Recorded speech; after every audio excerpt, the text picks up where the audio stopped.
부동산 정보를 알려드리도록 하겠습니다. 임차인 세액 부담의 임대 시장도 세제 개편. 자, 임대인에 대한 혜택을 주면서 임차인에게 세를 5% 이상 올리지 않게 하는 부분인데, 이 고가주택 9억을 9억에서 12억으로 이것도 상향을 했습니다. 즉, 어찌 보면 이제 획일화되는 부분이 있어요. 우선 양도세가 고가주택의 기준을 9억에서 12억으로 올린 것, 그리고 이제 종부세가 또 이제 12억으로 올릴 것 하고, 또 임대인에 대한 고가주택 기준이 12억으로 상향되는 부분까지도 봤을 때 보면은 이런 식으로 임차인에 대한 5% 상승을 막겠다라는 의지가 굉장히 강해 보입니다. 이거를 이제 되짚어서 봤을 때 지난 2017년, 18년, 2019년, 20년 이리 봤을 때요. 2017년 5월 9일 조기대선 했어요.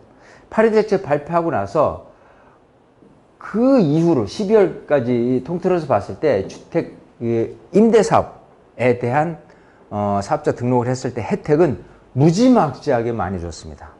근데 2018년으로 가면서 조금씩 줄었어요. 그런 혜택이.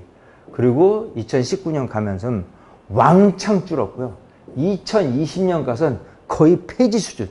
있는 혜택도 전부 다 안 주는 수정으로, 그야말로 이 문 정부에서는요, 왔다리 갔다리 하는 모습이 너무 심했습니다. 어떤 생각으로 이렇게 정말 그 혜택을 많이 줬고, 어떤 생각으로 이런 혜택을 안 줬는지 생각하면, 이런 혜택 주기 위한 목적으로 따진다고 했을 때는 임차인에게 5%를 안 올렸을 때 임차인에 대한 혜택이 갈 수 있도록 임대인에게 혜택을 준 거였거든요.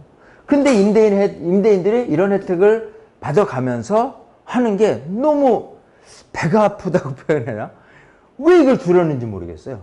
예, 그냥 놔뒀다면 임차인들한테 전가될 수 있는 그런 부분이 유지될 수 있었을 텐데 라는 아쉬움이 굉장히 많습니다. 전 정부의 이 오락가락 그야말로 상반된 정책을 핀 모습에 대해서 저는 무슨 생각을 갖고 정치를 했느냐, 이런 제도를 과감히 수정을 했는지 저는 이해가 지금도 되질 않고 있습니다. 예.